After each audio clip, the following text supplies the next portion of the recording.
Welcome to the Audience Converter Podcast, the podcast for converting your audience from strangers to loyal fans. We dive deep and discuss how entrepreneurs, consultants, and coaches can level up their business to help more people in the world. Now here's your host, the creator of the audience conversion method, Kimberly Weitkamp. In this episode of the Audience Converter Podcast, I'm super excited to introduce Denise Gosnell. She is a serial entrepreneur, business strategist, productivity hacker, attorney, author, and real estate investor. She owns 3 companies, a coaching training company, a law firm, and a real estate company, which she's able to run 3 days a week. She served on panels with such big names as Ariana Huffington and Joe Polish, along with being a highly successful 7-figure entrepreneur in her own right. Denise helps other busy entrepreneurs learn how to use some unconventional scheduling and growth strategies to grow their business even faster by working up to 40% less. This mindset is talked about in her new book dropping in early 2020 called The Vacation Effect. And I'm super excited to talk to Denise today about all the different ways that we can be more productive by working less. Denise, welcome to the show. Thank you so much for having me. I'm excited to be here. We're excited to talk to you. So, with that really long introduction, you've got your finger in so many different pies: business strategist, productivity hacker, attorney. They're all so diverse. And you're able to run those businesses in 3 days a week, which I just find amazing. And can you tell me a little bit about how you're able to do that? What is your secret sauce? Well, it sounds so impressive when you hear it, but that's not how I started off. I am actually a recovering workaholic. I used to work 80 hours a week. I always wanted to be a millionaire since I was a kid. And so I worked in corporate America, and then I hit a glass ceiling where I realized that I needed to go on my own in order to really reach a higher income potential. And so that led me just to, the normal grind, work harder. And I'm sure you can relate, and so can your listeners, because it's so prominent in our society today that that's the way to get ahead. And, it worked for a while until it didn't. Until it didn't was when I had a life-changing incident on June 20th, 2011. I had a house fire where I literally learned that I was living my life wrong and what not in alignment with my true priorities. So that really totally changed the trajectory of how I structured my life and my businesses after that. I'm happy to tell more about what happened there if that's useful, or we can dig into whatever parts of that are the most helpful. Yeah, that sounds like it's such a life-changing event right there. And, working 80, 90 hours a week, that's kind of, as you say, right? It's the norm for what's expected nowadays. And there's such a fine line between what's work time and what's home time, especially with, smartphones and being able to always access your company's intranet and all of those good things. So, tell me a little bit more about that, the life-changing moment and kind of what you decided to do afterwards. Yeah. So the first part of it was there was a knock at my front door, and we had been struck by lightning at 8 a.m. on June 20th, like literally at exactly the top of the hour, 8 o'clock sharp. Like imagine a boom and a shake. And then my daughter, who was 5 at the time, her toys turned on and started talking like somebody had touched them. But nobody had. It was just the energy in the room that turned them on. Welcome to Dora's Playhouse. I'm like, whoa, what the heck just happened? So we did not know we were on fire. So there's this knock at my front door. I go to the front door, and there's this fireman. He's like, your house is on fire. I'm like, oh, wow, we didn't know that. We were still trying to figure out whether any damage was done or not, because our neighbor had called, and we discovered that it was us that was on fire. Thank goodness they called, right? But he then asked me this question, Kimberly, and this question is the most powerful question anyone has ever asked me in my life. And it turns out to be the gift that I was given by God from this incident. That question was, what do you want us to retrieve in the next 5 minutes before your house is ruined by fire and water? Wow. That is such a mind-changing question right there. 5 minutes. What are you going to salvage? Yeah. What are you going to get if you can only go back in your house for 5 more minutes? What would you grab, or what would you have the fireman grab? And so it hit me, like I answered him like instinctively within the heat of the moment without even thinking about it. It's like, go get my wedding photos on the piano and around the house. Cause I don't have those digitally. That was 25 years ago. Go get my daughter's favorite, stuffed animal. Cause that was like an addition to our family. We couldn't lose Bunny, Yes. Have Bunny. Now she's a teenager, but back then she would have been in tears if we didn't have Bunny, right? My grandmother's blanket that she made me as a child. Those are the things that I had him retrieve. And so long story short, there I am at my neighbor's garage with my husband and I and my 2 neighbors. We're standing there watching our house burn for 8 hours as they're putting out the fire in the rain. And it was like a slow motion movie. And I basically said to myself, I'm going to figure out how to make this the best thing that ever happened to me. And I just kept thinking about how I had answered that question. I kept playing it back like, man, here I am watching my dream house burn. And the stuff I had him retrieve was nothing expensive. It was all sentimental things. So I realized that I wasn't living my life in alignment with my true priorities. But I was wrestling with it all day, standing there watching this burn, like wrestling with the fact that, yeah, but I like nice things too. I like to travel. I like to be able to do things for my family and friends, help people when in need. So I like money too. But it's not worth it if I'm doing work I hate to pay for a bunch of stuff I don't care about when it's burning. So does that make sense? Like that's this conundrum of, I like money, but money doesn't define me and it's not what matters. So I was wrestling with that, like as I'm watching the house burn. So. Yes, definitely. It's such a powerful story. And it's one of those things where a lot of people, we hear that kind of adage, right? Money can't buy happiness. And, those types of phrases, but then it's hard for us sometimes to put those internally and to realize that we need to be working towards what we love and to build the life that we want. And one of the ways you've done that, right? You were able to cut back the amount of time that you were working so that you had more time to focus on the things that you really loved and to live more in alignment. And one of the ways you did that was by kind of adopting this freedom mindset. Can you tell us a little bit more about the freedom mindset and what that is and how it helped you cut down your work hours and live a more fulfilling time? Yeah, absolutely. I actually stumbled onto the freedom mindset and the solution of how I came up with it by accident. So after the fire that day, I vowed I was going to figure out how to have plenty of free time and still make good money for my family because I wanted to have both. So it took me several years after the fire to actually figure out how to not trade one versus the other. It's like I started doing work I loved and spending more time with family, but when I did, my income suffered and vice versa, which was what I always thought was the case. So I went to this meditation retreat where I was trying to figure out the answer to how can I have both? How can I have the free time I've always wanted without sacrificing my income? How can I have the schedule I've always wanted? That was the question I went to the retreat with. And the answer that I got, it felt like it was being whispered in my ear. I don't know where it was coming from, God, my higher self or where, but I just heard this, all you have to do is decide, make today what you want tomorrow to be. I'm like, okay, what does that mean? Make today what you want tomorrow to be. So I'd always wanted what I call my Tuesday, Thursday schedule, where I could have 2 business days a week to just wake up and say, what do I want to do today that'll make me happy? Like not have anything I have to do in the companies or just like have a clear calendar that I can just do whatever makes me happy. And so I just decided after that little meditation whisper in my ear about do it, have to do is make today what you want tomorrow to be. I decided just do a little 30-day experiment. I'm like, okay, Kimberly, I'm sure my world's not going to fall apart if I just take 8 business days in the next 30 days. It's like taking a week vacation, right? I'm just going to adopt what I was hearing here and test it out and just claim the freedom that I've always wanted, the freedom to, live and be happy and give myself permission to just try it.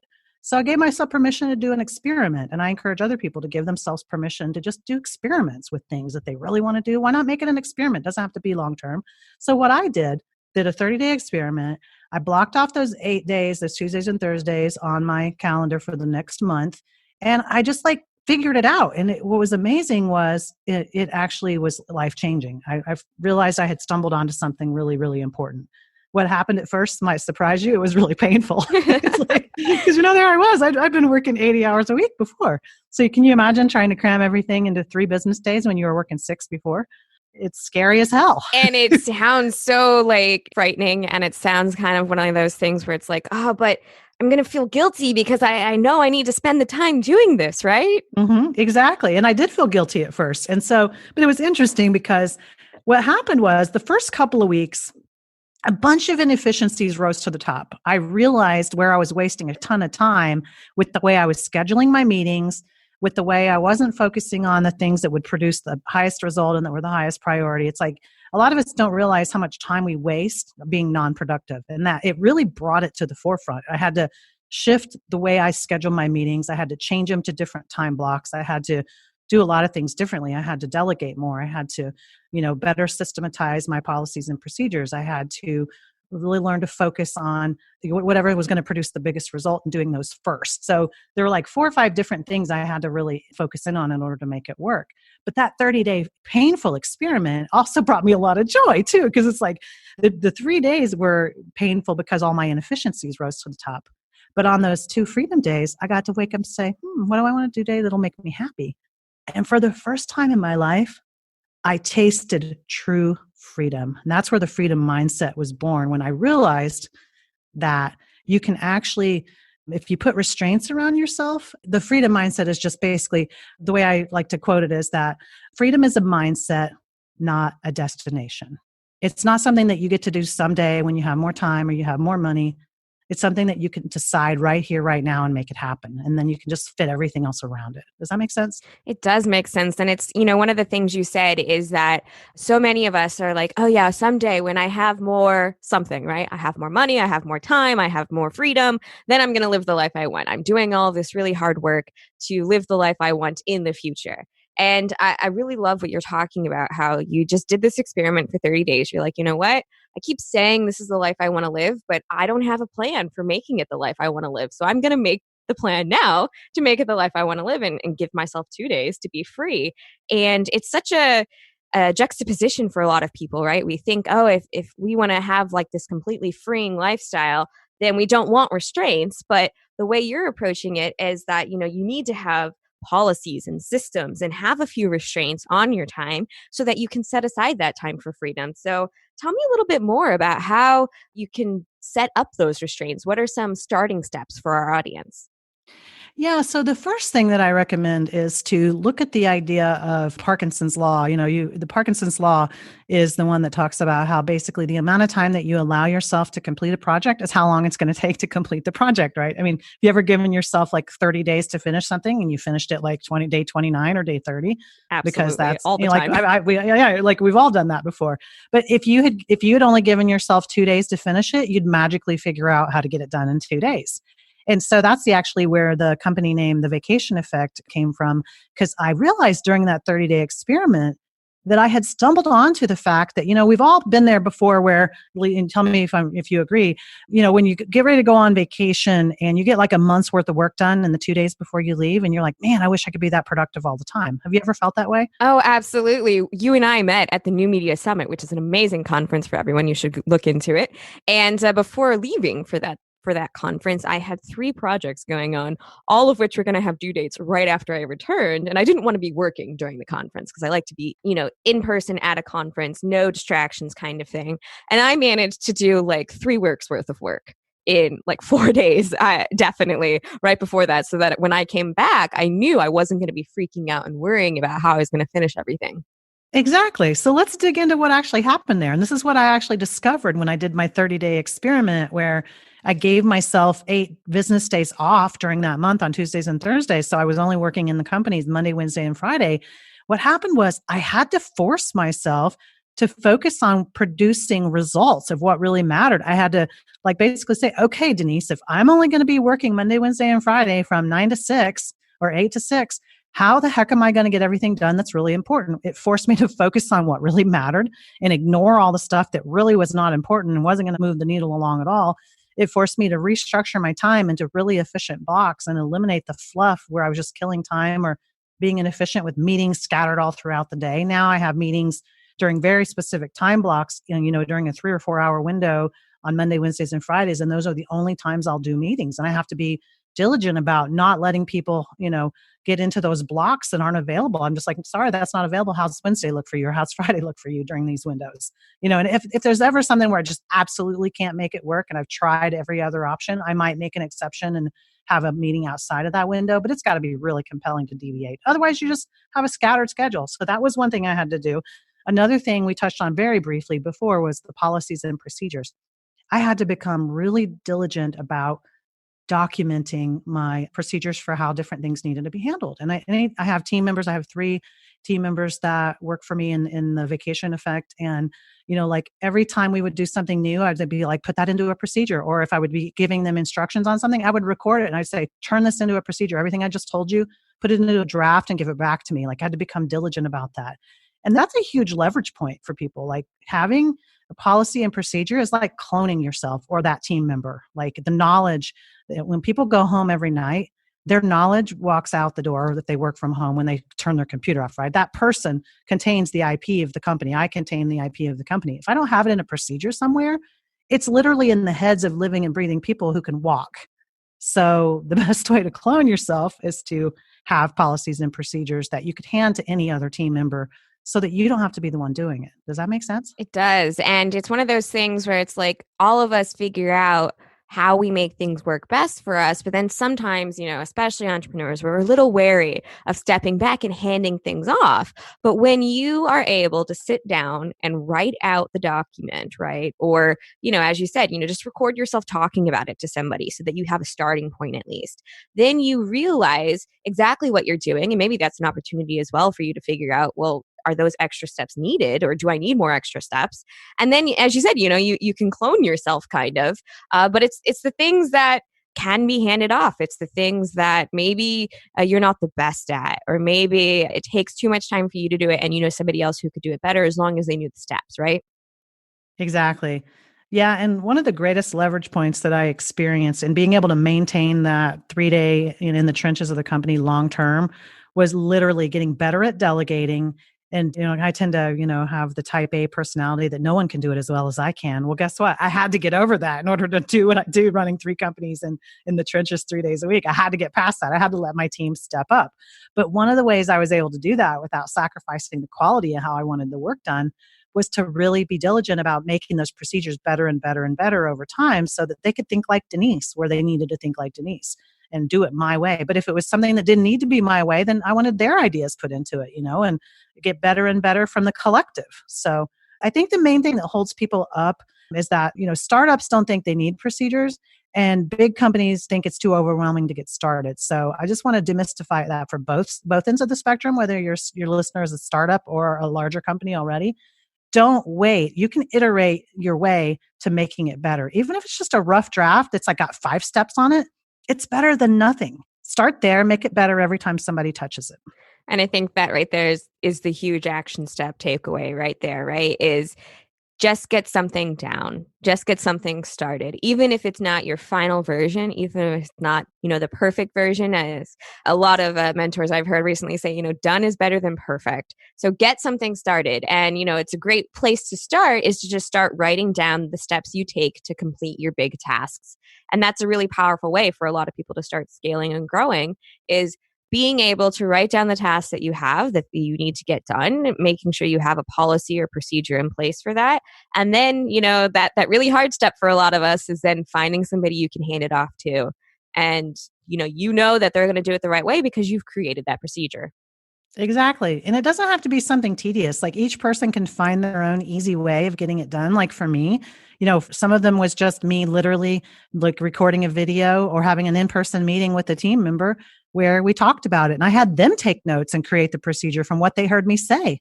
It also let me know where they were misunderstanding me. That way I, as the business owner, didn't have the burden of having to type up all those notes. That's why I have people working for me on. But sometimes I'll find myself writing down the steps of something when I realize, ooh, that's not in our procedures yet. I'll just do a quick jot down of 5 or 6 steps and I'll email it off to them and say, hey, add this to the procedures in such and such spot. So I just want people to know that there are a lot of different ways you can go about it. Find the way that gets you started. If it's recording a video or audio or in-person meeting or typing it up in a list, whatever gets you going, don't feel like it's got to be perfect. Absolutely. So we're almost out of time here. So if you had one piece of advice to give people on what they need to do to be able to scale and grow by working 40% less, what would it be? Put constraints on yourself to force yourself to be hyper efficient, whether that be, limiting the amount of time that you're willing to allow yourself to work on certain tasks. That's one way to do it, but just putting restraints on yourself. You'll be amazed at how it can force you. I call it forced hyper efficiency. How forced hyper efficiency can force you to work smarter instead of harder. And in my case, I was able to keep growing my companies by working 3 instead of 6 days. And even if I would ever lose clients or revenue because of it, I will never go back to the other way because of the freedom that I get, and thankfully that hasn't happened. I've continued growing and doing well. But even if it ever did, I love my freedom days so much. I don't ever see going back to my old ways. I could not imagine that either. I mean, it sounds really powerful. So if people want to learn more about being able to create their own freedom days and learning more about how you help entrepreneurs, save time, work less in their business and still make more, where can they go to find out more about you? They can go to my website at vacationeffect.com. That's effect with an E, E-F-F-E-C-T. So vacationeffect.com. And I've got free resources there a free report they can download with some of these principles we've been talking about. And then that's also where they'll find my Vacation Effect podcast and book in the near future. Right. The Vacation Effect is going to be released in early 2020, and you can learn all about Denise's process for how she decided to work 40% less in her 3 businesses. And if they want to get in touch with you personally or want to follow what you're doing, how can they do that? On vacationeffect.com, they can also find in the footer, they can find my social media links there as well. Awesome. So we've been talking with Denise Gosnell today about how you can work less and still make more in your business. Denise, thank you so much for joining us and talking with us about the Vacation Effect today. Thank you for having me. Thanks for listening to the Audience Converter Podcast. For more information and important links about today's show or for access to our website, visit theaudienceconverter.com. Take a moment to rate and review on Apple Podcasts or wherever you get your podcasts.